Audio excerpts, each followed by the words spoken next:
6월 첫 주 우리에게 주신 요한복음 12장 1절에서 11절의 말씀으로 요한복음 강해의 말씀 계속 듣도록 하겠습니다.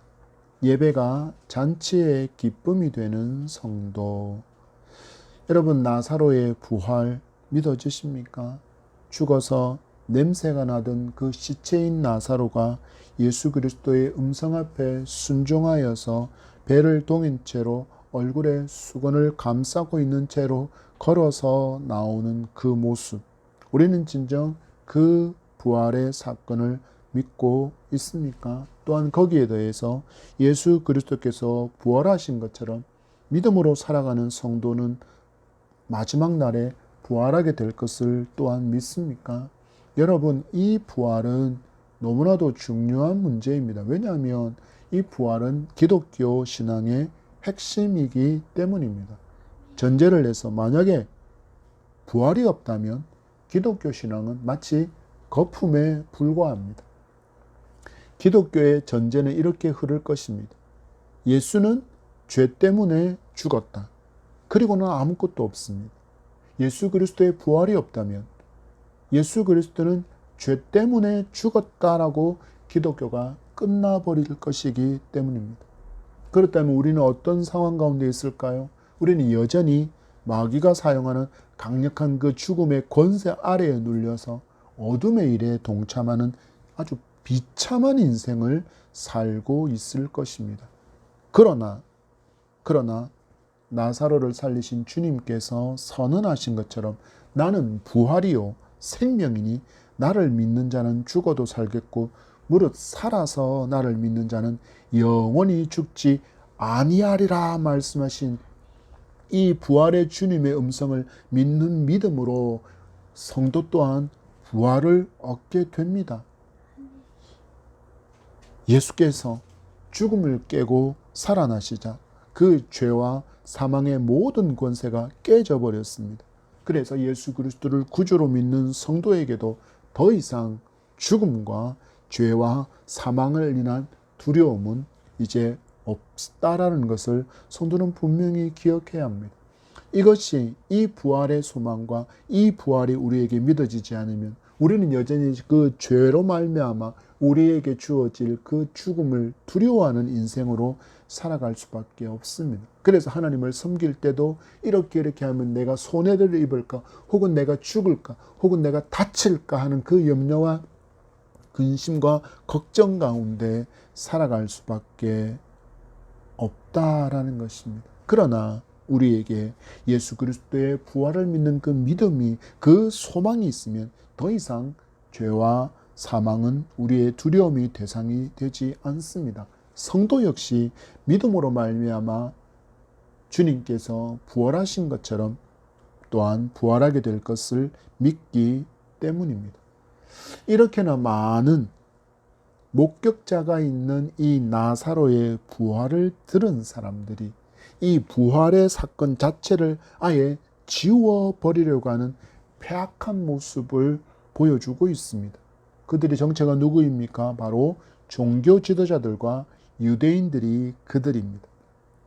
그들이 죽이려고 하는 그 시도를 피해서 제사장과 에브라임 지역에 피신해 계셨던 예수께서 다시 베다니로 오시는 일이 오늘 본문의 시작입니다. 주신 본문입니다. 1절과 2절, 3절의 말씀을 다시 한번 읽겠습니다. 시작. 6월절 엿새 전에 예수께서 베다니에 이르시니 이곳은 예수께서 죽은 자 가운데서 살리신 나사로가 있는 곳이라. 거기서 예수를 위하여 잔치할세 마르다는 일을 하고 나사로는 예수와 함께 앉은 자 중에 있더라. 마리아는 지극히 비싼 향유 곧 순전한 나드 한 근을 가져다가 예수의 발에 붓고 자기 머리털로 그의 발을 닦으니 향유 냄새가 집에 가득하더라. 아멘. 우리는 말씀 가운데 예수님께서는 언제나 하나님의 말씀에 순종하셨고 또한 하나님께서 당신을 이 땅에 보내신 그 사명을 감당하기 위해서 언제나 최우선 순위에 그것을 두고 사셨다라는 것을 볼 수 있습니다. 자기 목숨을 위협하는 무리들이 눈에 불을 켜고 찾아다니는 상황이라 할지라도 예수님은 그것에 대해서 타협하지 않습니다. 하나님 말씀에 순종하는 것과 하나님께서 맡기신 사명을 감당하기 위해서는 그 모든 상황 가운데서도 어떤 타협도 일어나지 않습니다. 예수님을 보십시오. 유월절을 지키기 위해서 예루살렘에 가까운 베다니로 유월절 엿새 전에 오시는 장면이 바로 말씀에 순종하시는 주님을 보여주시고 있고, 또한 그 후 십자가를 완성하기 위한 예루살렘 입성까지도 우리는 볼 수 있습니다. 여러분, 유월절이 어떤 절기입니까? 이스라엘 백성을 죽음에서부터 건져낸 이 절기 앞에 죽음에서 생명으로 나오는 부활을 경험한 나사로가 주님과 함께 잔치의 자리에 있습니다. 여러분 보십시오. 유월절이라는 그 기쁨에 나사로의 부활의 기적이 더해져서 이 기쁨이 몇 곱절이나 되는 그 축제 잔치가 주님을 위해서 열렸다라고 오늘 말씀은 기록하고 있습니다. 여러분, 이와 같이 성도가 하나님께 예배하는 자리가 바로 잔치이고, 구원받은 성도의 삶이 잔치와 같은 기쁨의 시간이라는 것을 우리에게 말씀을 통해서 알려주고 있는 것입니다. 여러분, 우리가 누구입니까? 바로 죄로 죽었던 자들입니다. 죄로 죽었던 우리가 예수 그리스도의 대속의 죽음으로 말미암아 죄 사함을 얻었습니다. 그리고 믿음으로 부활과 영생의 소망을 우리 또한 약속받게 되었습니다. 여러분, 이보다 더 큰 기쁨은 없습니다. 그리고 우리는 이것을 복음이라고 부릅니다. 말씀으로 도전합니다. 여러분은 무엇을 더 기뻐하는 사람입니까? 로또 당첨, 아파트 청약 당첨, 새집 장만, 새 차 마련, 자녀들의 대학교 입학, 좋은 직장의 취업, 결혼과 믿음으로 말미암은 죄 사함의 은총과 부활과 영생의 약속. 여러분은 무엇을 더 좋아하는 사람이고 무엇을 더 기뻐하는 사람입니까? 여러분 마음속으로라도 솔직하게 한번 대답해 보시기 바랍니다. 만약에 주님께서 대속의 은총으로 베풀어 주신 죄 사함과 구원, 부활과 영생이 나에게 있어서 더 큰 기쁨이 아니라면 이 시간 복음의 기쁨과 구원의 기쁨을 회복할 수 있는 은총이 함께하기를 간절히 소망합니다. 여러분, 왜 우리는 이것을 회복해야 합니까? 참 감사를 회복하고 기쁨으로 풍성한 잔치의 삶을 살아갈 수 있기 때문입니다. 그래서 우리는 오늘 주신 말씀을 통하여서 첫 번째 교훈을 받습니다. 예수님을 만나는 예배는 바로 잔치라는 것입니다. 부활의 직접 당사자인 나사로가 그 동생들이 주님을 위해 마련한 잔치에 함께하고 있다라고 오늘 본문 2절은 말하고 있습니다. 그리고 마지막 날 부활할 때 그 죽은 오라버니가 부활할 것을 그 믿는다라고 고백한 그 믿음의 주인공이었던 마르다가 이제는 예수님을 믿으면 부활이요 생명이신 그 주님의 권능으로 말미암아 죽은 자가 살아날 수 있다, 죽은 자가 부활할 수 있다라는 확실한 믿음으로 성장한 마르다도 만날 수 있고, 마리아에게도 이와 같은 믿음이 있음을 우리는 말씀을 통해서 볼 수 있습니다. 우리가 이들이 어떻게 이런 놀라운 믿음으로 성장할 수 있었습니까? 그들이 부활을 직접 체험했기 때문입니다. 그래서 그들에게 있는 부활의 믿음으로 말미암아 이들 오누이는 담대한 믿음의 사람이 되었습니다. 이들이 부활을 목격했기 때문이고, 이들이 부활의 당사자이기 때문이고, 이들이 부활을 경험함으로 말미암아 담대한 믿음의 사람이 된 것과 달리 부활의 사건을 보면서도 예수를 죽이려고 하는 자들이 있습니다. 앞장입니다. 11장 53절과 57절의 말씀입니다. 53절, 57절 두 절의 말씀을 같이 읽겠습니다. 시작. 이날부터는 그들이 예수를 죽이려고 모의하니라. 57절입니다. 이에 대제사장들과 바리새인들이 누구든지 예수 있는 곳을 알거든 신고하여 잡게 하라 명령하였음이라라. 아멘. 여러분 보십시오. 이들이 지금 하고 있는 것이 무엇입니까? 예수를 죽이려고 모익하고 예수를 포박하라고 예수를 포획하라고 예수를 잡으라고 명령을 내린 대제사장들과 바리새인들이 바로 그들입니다. 이 시대에 이들 종교 지도자들은 막강한 권세를 휘두르던 사람들입니다.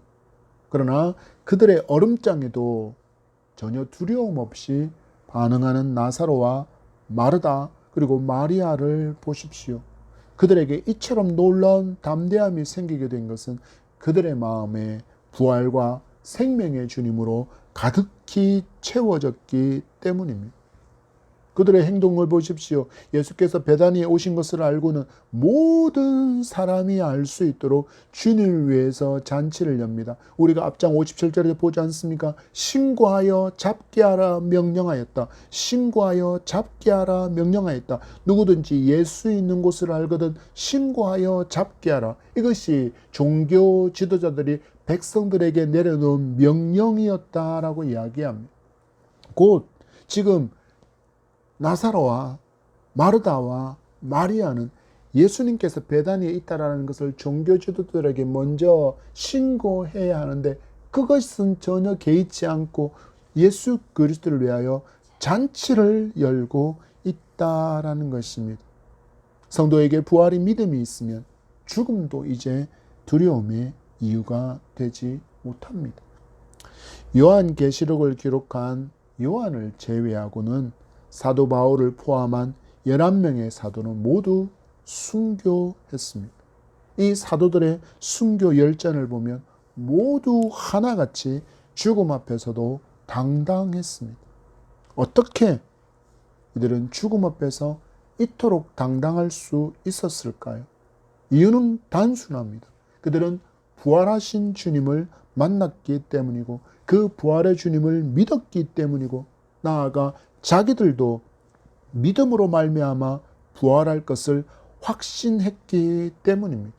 우리에게도 이 부활의 믿음이 있기를 간절히 소망합니다.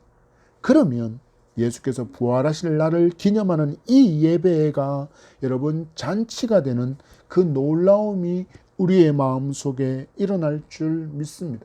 여러분 잔치를 준비하는 사람들의 마음이 어떠합니까? 즐겁지 않습니까? 잔치에 참석하는 사람들 역시도 즐거운 마음으로 잔치에 참석하지 않습니까? 기대와 감격으로 기쁨이 넘치는 예배가 되기 위해서는 이 예배를 경험하기 위해서는 우리에게도 분명히 이 부활의 소망과 부활의 믿음이 있어야 함을 여러분 믿으시기 바랍니다.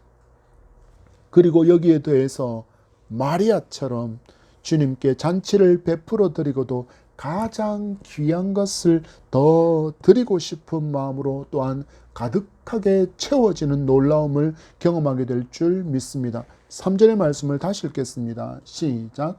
마리아는 지극히 비싼 향유 곧 순전한 나드 한 근을 가져다가 예수의 발에 붓고 자기 머리털로 그의 발을 닦으니 향유 냄새가 집에 가득하더라. 아멘. 여러분, 마리아가 잔치의 자리에서 드리는 것과 그녀가 하는 행동을 주목해 보시기 바랍니다. 그는 지극히 비싼 향유 곧 순전한 나드 한 근을 예수께 예물로 드렸다라고 기록하고 있습니다. 여기서 나드는 헬라어로 나르도스라는 단어를 사용했는데 이건 동인도에서 나는 식물에서 채취한 아주 값비싼 향유를 의미합니다. 이 식물의 특징은 날카로운 모양의 잎과 붉고 탐스러운 꽃이 줄기에 달려있고 고대인들은 매우 값진 향유를 준비할 때 이 식물에서 즙을 채취해서 사용했다는 기록이 있습니다. 그리고 이 마리아가 드린 나드 한 근은 그 계산 빠른 가룟 유다에 따르면 300데나리온 정도의 가치가 있는데 이는 노동자 1년 월급에 해당하는 가치입니다. 지금의 가치 기준으로 보편적인 가치로 한번 따져보자면 적게 잡아도 3천만 원 이상의 가치가 있는 향유를 주님께 드리는데 그것도 그냥 드리는 게 아닙니다. 이어지는 말씀을 보십시오. 예수의 발에 붓고 자기 머리털로 그의 발을 닦으니. 여러분, 이스라엘은 광야 지역입니다. 걸을 때마다 먼지가 펄펄 날리는 지역입니다. 신발이라도 좋았습니까? 아니요. 대부분 샌들을 신고 다녔습니다. 먼지로 인해서 그 더러워진 발을 씻는 물을 제공하는 것만으로, 손님에게 그 발 씻을 물을 제공하는 것만으로 충분히 손님에게 좋은 호의를 베푸는 것이었습니다. 그리고 좀 더 존경하는 사람이 방문했을 때는 향유를 그 머리에 붓기도 했지만 발에 이처럼 귀한 나들을 붓고 자기의 머리털로 그 발을 씻겨주는 일은 심지어 종도 하지 않는 행동이었습니다. 그러나 마리아는 합니다. 마리아는 이렇게 주님께 가장 귀한 것을 드리고도 모든 것을 다해서 주님을 향한 그녀의 사랑과 그 겸손을 지금 온몸으로 표현하고 있는 것입니다. 어떻게 이렇게 할 수 있겠습니까? 어떻게 여러분 이렇게 할 수 있겠습니까? 여러분들 예배 시간에 여러분이 존경하는 사람이 이 예배 자리에 참석했을 때 여러분들이 갖고 있는 최고의 향수를 그에게 붓고 여러분의 머리카락으로 여러분의 머리털로 그 발을 그 먼지가 덕지덕지 끼어있는 그 더러운 발을 정말 여러분들 겸손한 마음으로 씻어줄 수 있겠습니까? 사람에게 우리는 그렇게 하지 못할 것입니다. 그냥 좋은 향수 정도 제공할 수 있을지 모르지만 우리의 머리카락을 풀어서 비상의 미장원에서 파마한 그 머리카락을 풀어서 그 사람의 발을 씻겨준다? 우리는 가능할까요? 그런데 마리아는 이것이 가능했습니다. 왜요? 주님을 향한 사랑과 그녀에게는 부활의 믿음이 일어났기 때문입니다. 바라고 원하기는 우리 모두가 이 부활의 신앙, 감격과 기쁨으로 인해서 춤추는 예배자가 되기를 축복합니다. 그러면 우리도 주님을 위해서 가장 좋은 것을, 가장 귀한 것을 드리는 일에 인색하지 않게 될 것입니다. 여러분, 주님께 혹시라도 큰 것을 드리려고 하면 손이 벌벌벌 떨리고 마음에 부담이 생기지는 않습니까? 우리에게 부활의 소망과 이 부활의 주님을 믿는 바른 믿음이 있으면 더 이상 하나님께 큰 것을 드림에 있어서도 손 떨릴 일이 없고 마음에 부담이 아니라 오히려 더 큰 것을 더 많이 드리지 못하는 그 안타까운 마음이 우리 안에 일어날 줄 믿습니다. 여러분, 하나님께 드리는 11조, 하나님께 드리는 헌금이 아까우십니까? 그러면 안 하셔도 됩니다. 아깝다 여겨지면 안 하셔도 됩니다. 왜입니까? 예수께서 분명히 말씀하셨습니다. 누가복음 12장 34절 말씀에 너희 보물이 있는 곳에는 너희 마음이 있으리라. 너희 보물이 있는 곳에는 너희 마음도 있다. 우리가 보물로 여기는 곳에 우리의 마음이 있기에 물질을 보물처럼 여기면 이것들이 내 손에서 떠나가는 것을, 은행 잔고가 줄어드는 것을 우리는 좀처럼 견디지 못하게 됩니다. 그러나 예수께서 나의 진정한 보화가 되시면 그 물질이 내 손을 떠나는 것이 아니라, 내 주머니에서 나가는 것이 아니라, 은행의 잔고가 줄어드는 것이 아니라 내가 주님께 드리는 모든 것이 하늘 창고에 쌓는 것인 줄 알고 더 귀한 것을 드리려고 우리는 노력하게 될 것입니다. 바울의 교훈도 살펴보겠습니다. 고린도후서 9장 7절 말씀에 각각 그 마음에 정한 대로 할 것이요 인색함으로나 억지로 하지 말지니 하나님은 즐겨내는 자를 사랑하시느니라. 하나님은 즐겨내는 자를 사랑하시느니라. 여러분, 하나님이 우리가 하나님께 드리는 모든 것, 하나님께 하는 그 모든 것에 대해서 즐거운 마음으로 즐겨 하는 것인지 아니면 인색함으로 하는지를 다 아신다라는 것을 여러분 기억하셔야 합니다. 이것을 알고 계신다라는 증인이 바로 등장합니다. 5절과 6절의 말씀을 같이 읽겠습니다. 시작. 이 향유를 어찌하여 300데나리온에 팔아 가난한 자들에게 주지 아니하였느냐 하니, 이렇게 말함은 가난한 자들을 생각함이 아니요 그는 도둑이라 돈괴를 맞고 거기 넣는 것을 훔쳐감이니라. 아멘. 여러분 보십시오. 돈 주머니, 돈괴를 맡길 만큼 신뢰를 받았던 유다이지만 그는 어느 순간 주님이 전부가 아니라 돈의 마음을 빼앗겨버린 사람이 되고 말았습니다. 그래서 결국 그가 무엇을 행합니까? 스승이신 예수까지도 은 30냥에 팔아버리게 됩니다. 예수께서 나를 위하여 행하신 놀라운 구원의 은총을 감격하고 감사하고 기뻐하게 되면 우리가 즐겨내는 우리가 될 수 있고, 또 더 드리지 못함을 안타까워하는 성도가 될 줄 믿습니다. 이런 성도가 모여서 주님의 부활을 송축하는 이 예배 잔치의 자리가 축제가 되지 않겠습니까? 이 축제 예배를 드리는 저와 여러분이기를 축복합니다. 이어지는 말씀입니다. 우리 9절, 10절, 11절의 말씀을 또 같은 목소리로 읽겠습니다. 시작. 유대인의 큰 무리가 예수께서 여기 계신 줄을 알고 오니 이는 예수만 보기 위함이 아니요 죽은 자 가운데서 살리신 나사로도 보려 함이니라.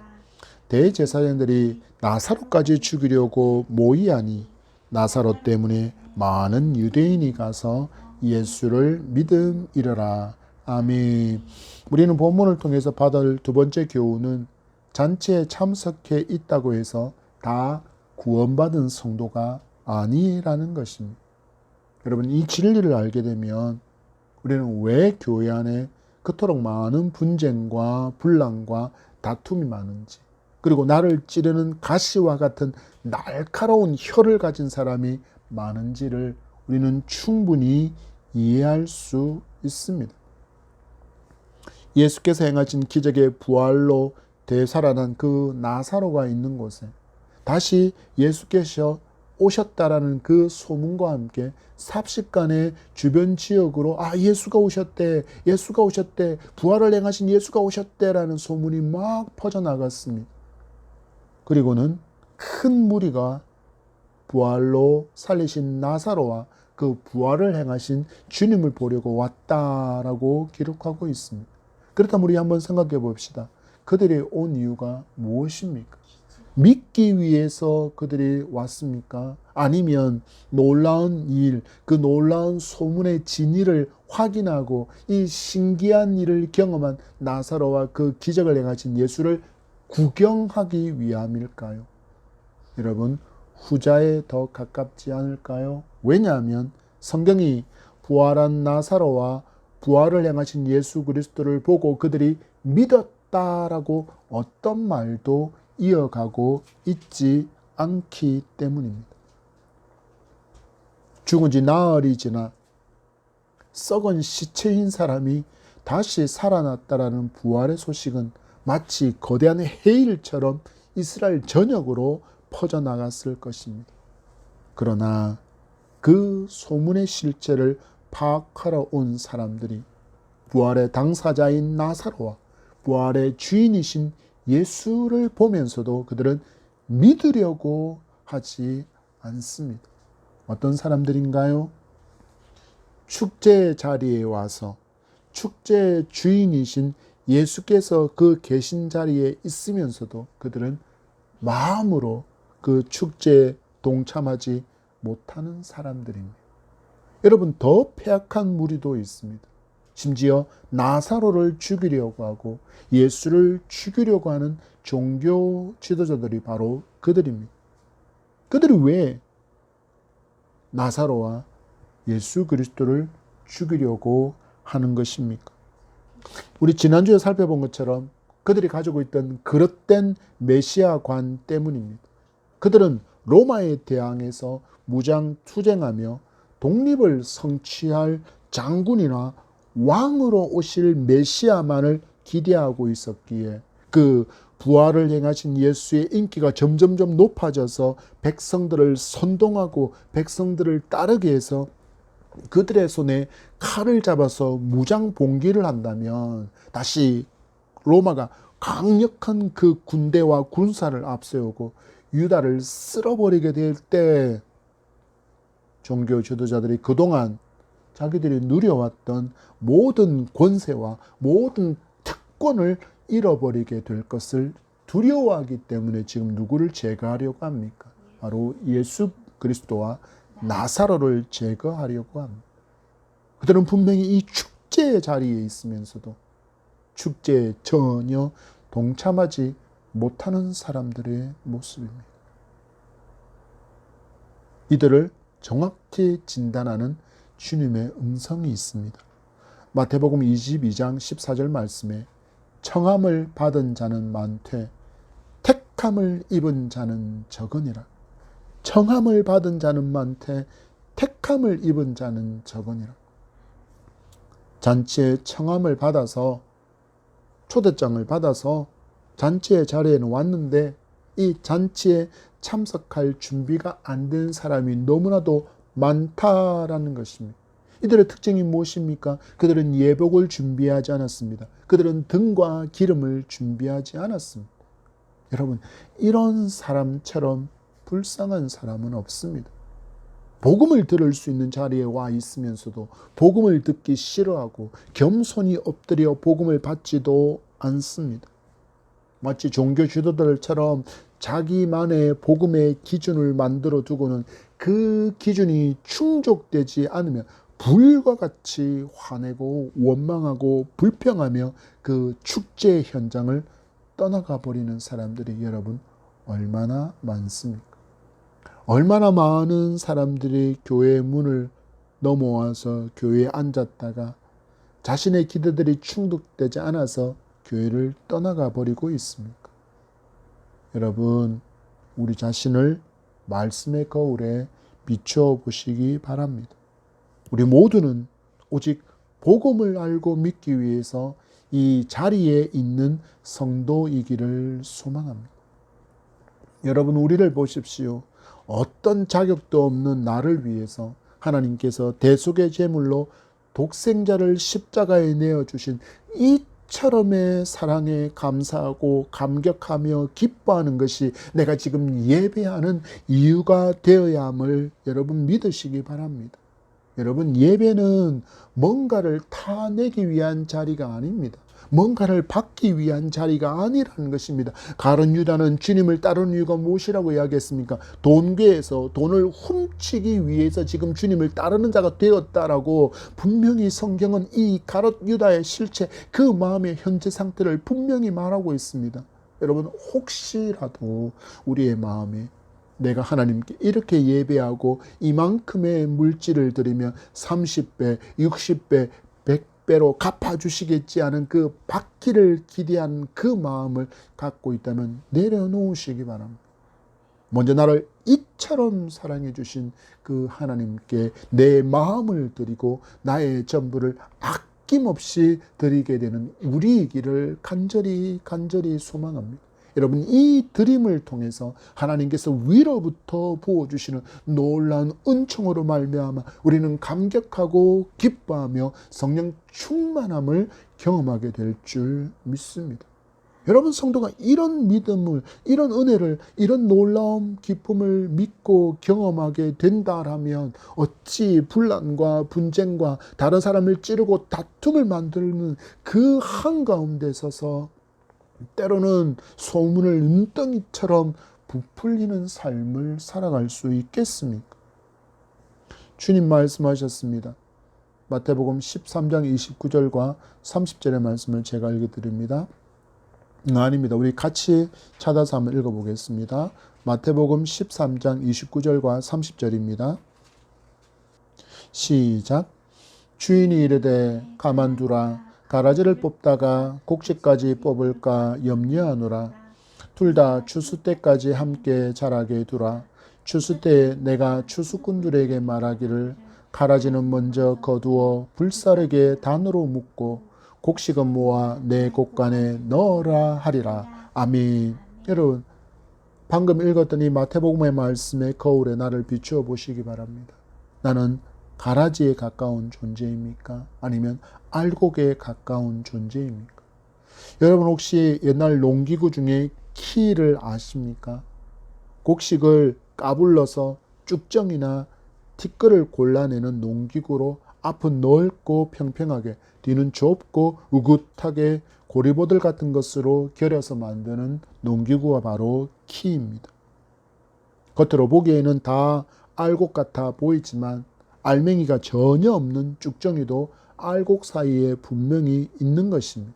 그래서 키질을 하게 되면 바람에 쭉정이는 다 날려가고 알맹이만 남아 있는 것을 보게 됩니다. 여러분, 언젠가 그 어느 날 하나님께서 온 인류에게 키질하시는 날이 도래하게 될 것입니다. 이 날이 언제일지 모를 뿐 반드시 있는 하나님의 키질하시는 심판의 날이 분명히 있습니다. 성도는 이 놀라운 미래의 일을 말씀을 통해서 미리 알 수 있는 은혜를 받은 사람입니다. 그럼 우리는 어떻게 반응해야 합니까? 말씀에 따르는 믿음의 경주를 해야 합니다. 여러분, 우리 모두가 다 바알과 같은 놀라운 믿음의 소유자입니까? 아니면 순교의 자리 앞에서도 당당했던 사도들과 같은 그런 수준의 믿음을 다 소유하고 있습니까? 아니요. 오히려 그 반대이지 않습니까? 우리가 얼마나 연약한지 늘 넘어집니다. 늘 유혹당합니다. 그럼에도 우리는 누구입니까? 우리는 성도입니다. 여러분, 초정부 때 불렀던 찬양이 있습니다. 나는 구원 열차 타고 하늘 날아가지요. 죄악역 벗어나 달려가다가 다시 내리지 않죠. 차표 필요 없어요. 주님 차장 되시니 나는 염려 없어요. 나는 구원 열차 올라타고서 하늘 날아가지요. 여러분, 우리는 연약해서 넘어지기도 합니다. 유혹 당하기도 합니다. 그럼에도 여전히 여러분이 어디에 있는지를 기억하시기 바랍니다. 그럼에도 여러분은 여전히 구원열차 안에 있습니다. 우리의 구원은 믿음으로 말미암아 얻게 되는 구원이기 때문입니다. 이런 믿음을 가진 사람이 될 수 있는 기회가 지금 여러분에게 열려졌습니다. 누구도 예외 없이 모두 동참할 수 있는 기회입니다. 차별 없는 기회입니다. 단지 우리가 할 일은 이 복음을 듣고 이 복음을 받으면 됩니다. 지금 내 모습이 쭉정이 같고 혹은 가라지 같아 보여도 회개하고 그 길에서 돌이키면 됩니다. 그러면 미쁘신 하나님은 우리를 구원으로 인도해 주실 줄 믿습니다. 그러나 반드시 기억하십시오. 이런 기회를 주셨습니다. 끝까지 거부한다면 모든 책임을 오롯이 이 복음 듣기를 거부하고 믿기를 거부한 바로 그 사람, 그 자신에게서 찾으신다라는 것입니다. 이렇게 볼 때 여러분, 말씀을 들을 수 있는 것이 축복입니다. 말씀을 들을 수 있는 예배 자리, 천국 잔치에 와 있음이 놀라운 기회임을 기억하시기 바랍니다. 이제 나는 선택해야 합니다. 나는 나사로, 마르다, 마리아가 붙들고 있는 그 부활의 예수 그리스도를 붙들기로 선택하시기 바랍니다. 오직 예수 그리스도가 나의 구원자이시며 나의 주가 되심을 믿는 믿음의 사람은 모두 구원을 얻게 됩니다. 성도 여러분, 지금 결단하시기 바랍니다. 믿음을 붙들고 살겠다. 부활의 주님만을 붙들고 살겠다. 그 예수 그리스도를 믿는 믿음으로 살겠다. 말씀대로 믿고 말씀대로 살겠다. 결단하시기 바랍니다. 그러면 누구라도 천국 잔치에 동참할 수 있습니다. 지금 예수 그리스도를 죽이겠다라고 말하는 이 종교 지도자들과 수많은 유대인들 또한 이 복음을 듣고 회개하고 주님 품으로 돌아왔다면 그들은 분명히 구원에 동참했을 것입니다. 그러나 그들은 끝까지 이 복음을 거부하고 결국 예수 그리스도를 십자가에 못 박아 죽입니다. 그리고 그들은 회개하지 않습니다. 그들은 천국단체에 동참하지 못하게 된 것입니다. 여러분, 다시 한번 간곡히 부탁드립니다. 지금 복음을 듣는 그 자리에서 복음을 아멘으로 받으시기 바랍니다. 말씀을 맺습니다. 천국 문은 모두에게 활짝 열려 있지만 그 천국 안으로 들어갈 수 있는 사람은 극히 적습니다. 왜냐하면 주님이 말씀하셨습니다. 마태복음 7장 14절에 생명으로 인도하는 문은 좁고 길이 협착하여 찾는 자가 적기 때문이라. 그럼에도 성도는 믿음으로 말씀을 붙들고 문도 좁고 길이 협착해서 너무 불편한 것이 많아 보이는 길이지만 복음의 길, 생명의 길로 가야 합니다. 그 길 끝에 팔 벌려 안아주시기를 기다리시고 우리를 위한 처소를 예배해 두신 바로 그 주님께서 계시기 때문입니다. 이 주님을 바라보며 우리 나아갑시다. 이를 위해서 우리에게는 부활의 신앙이 반드시 있어야 합니다. 그러면 주님이 부활하심을 기념하는 이 주일에 드리는 예배가 축제가 될 줄 믿습니다. 잔치의 기쁨이 넘치게 될 줄 믿습니다. 혹시 내 모습에서 가라지와 같고 쭉정이와 같은 모습이 보입니까? 그렇다 그러면 여러분 은혜 받을 기회입니다. 이런 감동을 주시는 분이, 이런 나를 보게 하시는 분이 바로 성령 하나님이시기 때문입니다. 지금 결단하시기 바랍니다. 나는 복음을 거부하지 않겠습니다. 나는 복음을 믿기 원합니다. 복음을 들을 수 있는 길을 주시옵소서. 기도할 수 있는 우리이기를 바랍니다. 그리고 우리에게 은혜가 임할 때 이 복음이 믿어지고 구원이 믿어지고 예수 그리스도의 죽음과 부활 그 모든 것이 나를 살리기 위한 하나님의 이처럼의 사랑이었음을 알고 감사하고 감격하며 뛰며 춤추며 찬양하는 예배자로 살아가게 될 줄 믿습니다. 그러면 오직 주님을 위해 살아가는 이 제자의 삶이 버겁고 힘겹고 거추장스럽고 귀찮고 주님께 드리는 것이 아까워지지 않습니다. 그 모든 것이 기쁨이 될 수 있다라는 것입니다. 마리아처럼 나드 한 옥합도 깨트려 드릴 수 있고 깨트려 주님의 발에 쏟고 그 머리카락으로 씻어 드릴 수 있습니다. 나드 한 옥합보다 나를 살리신 주님이 더 귀하기 때문입니다. 저와 여러분이 이런 멋진 믿음의 마리아 잔치를 기쁨으로 즐기는 그런 성도가 되기를 축복합니다.